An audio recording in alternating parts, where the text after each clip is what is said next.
There's a YouTube channel. It's this guy goes around and interviews World War II vets. And there's one guy, the first guy I watched, I think his name's Filipek, Filipek, Walter Filipek. Just go ahead and say, hello, my name is... Hello, my name is Walter Vincent Filipek. I was born in Raleigh County, 6th Bottom. But this Walter guy, he's like 95 when he's getting interviewed. 49 backwards, that makes me 94. You know, because always in the World War II documentaries, they show the old guys, and they always start getting emotional and like tear up, you know, Sure. rightfully so. Yeah. But this was the first guy I've ever seen that had literally zero PTSD and was just like smiling the whole time. They'd ask him a question, he'd be like, well, some of those Japs, they would have grenades when you'd go to take care of them, so I'd bayonet them. And they're like, don't you think that's a little cruel? He's like, yeah, it is cruel, but I done it. Just smiles. He's giddy. Dude, there was the best line in it though. He's like, they were like, were you ever like afraid while you were there? He's like, no, I didn't have a girlfriend back home. All I had was some family. I didn't care if I died. He goes, I didn't care about nothing. I still don't care about nothing. It's just like, Damn, dude. This guy's incredible. Yeah. I didn't care whether the sun come up next morning or not. It didn't bother me a bit, buddy. I didn't worry about nothing. I done what I had to do, and I did it. How old were you on the island? 18. 18, buddy. Dude, imagine hitting the diner. Just Purple yeah. Heart, Bronze Star, All American the root flag beer you can tee. chug, man. Does he ever get He a bill? was Forrest Gump. Was he? was Forrest Gump. I've never heard that he was just like, well, they told me to do it, so I done it. Napalming caves filled with people. Damn, It was dude. crazy. I mean, dude, he's taking orders. And he would also, dude, he executed a prisoner, and he talks about it. It's so funny. What'd he do? He's like, so my commanding officer, he told me, now take that Jap. He says Jap a lot. I don't. Yeah. He said, Not now anymore. take that Jap behind the line and come back in 1 minute. Well, the line was a lot further than that, and I didn't want to be out there by myself. So he takes this Japanese prisoner back, and he's like, I started searching him. He only had one picture on him. That's it. Nothing else. He wouldn't give it up. I said, yes, yes. He said, no, no. I said, yes, yes. I want the picture. Well, I looked at my watch and time was going by. I had to shoot him, get the picture, but I did. Do that, what to do.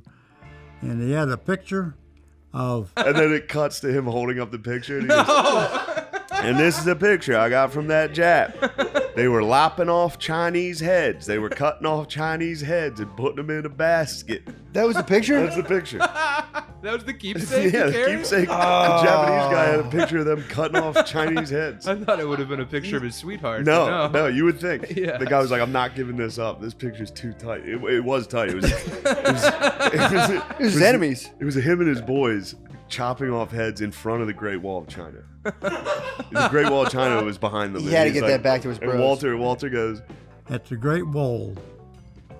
The Great Wall of China, and that is something to see, too. I've been all over it. that guy, Walter Filipek, Jesus, might be the man. best dude I've ever seen. American goat. hero. He Easily. literally, truly might be the GOAT. Yeah. Like, just be like, because everybody, you know, they're always like, I was over there. The only thing I cared about was the guy next to me, all that stuff. He's just like, I didn't care. I still don't care at all. He says, I'm going to dig a hole here and shit in your hole. I said, no, you ain't. This is my home, my castle. I said, you ain't going to shit in my house. He says, I'm a sergeant. I said, you might be a sergeant, but to me, you're a shitbird like everybody else. They'll kill you. There's one time Walter's in his foxhole. They set off a flare in the middle of the night. And he said there was a Japanese dude just right at the foot of his foxhole about to jump in. So he shoots him. And the guy like fell into the foxhole. And there's two other guys that were sleeping were like, who's that? Or like, what the fuck was that? And he's Yeah. just like, just somebody that shouldn't have been here. And then I went back to sleep. He just woke up and blasted him, dude. Tucked himself back in. And one more step, that Jap been on top of us. So I shot him. He fell down over the cliff. And boys jumped up. What happened? I said, we just about out an unwanted visitor in here. I said, I'm going to bed now. Y'all can have us from here. So next morning, I walked all the way around, went down there, got Longines wrist offs off of him, got a Japanese flag, got a rifle. I got the wristwatch, and I got the flag yet. That must have been so sick back then, just to have like a nasty autist in the foxhole. Oh, Bro. yeah. Man, there's so many good ones. I watched an hour and a half. I could listen to It was this incredible, for and it's 5 just hours. straight cameras just on Walter sitting there like, well, How high were his pants? Matt, the pants. The Was people fine. wanted to know about the pants level too, though.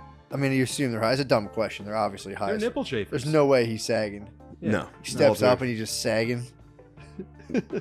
Yeah, he's Suspenders or no suspenders? No suspenders, dude. Just an American flag button down, with his medals pinned to his shirt. But some of them are rough to watch. Some of the geezers. Oh, they're not all a blast. No, they're not all. They're not all last minute. They're not all a The hoot like atrocities Walter. of the Pacific Theater. Dude, Walter didn't give a fuck, dude. Yeah. Everybody else is just broken, and Walter's just like, I did it. I did what I had to do, so I done it. He has a necklace of ears. Yeah. Well, here's what I was saying. So he lands on, I think it was Okinawa. So he gets there. There was like a Japanese dude like 500 yards away, like they could see him, and he's talking to his commanding officer, and he's like, I'm gonna put some tracers in, and I'm gonna shoot him. And they were like, you can't hit that, no chance. So Walter fucking lit this dude up. And the guy's like, I'm glad I'm on your side. He's like, well, I come here to kill, so that's what I'm doing. He's just murdering people. It's very What are practical. Tracer is a bullet. You know how when they light up, Yeah. that's a tracer. Oh, really? So those aren't all the, in Fury, there's a lot of like, it almost looks like When it lasers. just kind of, yeah. Yeah, that's because every like third or fourth round You want to is a see where light, they're so going? you can see Yeah. where it's going. Oh. Damn. Yeah, He just lit a guy up. he just lit him up, dude.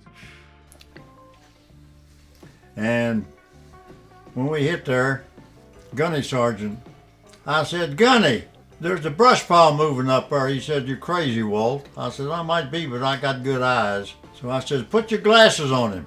And this Japanese was trying to get to a truck. And I said, Gunny, I'm going to empty my regular bullets, put tracers in there. And I said, I'm going to kill him. He said, no, you ain't. 500 yards. I said, Gunny, you ever hear of Kentucky windage? He said, yes, I have. Old Sergeant York. So I emptied my regular bullets, put tracers in it, and I said, now you tell me up over what now, because that's the only way I'm going to get him. After the 5th shot, I got him. He said, boy, I'm glad you on our side. I said, yeah, I come here to fight, and I'm ready. I said, they taught us to kill or be killed in the Marine Corps. He said, yeah, that's the old saying, kill or be killed.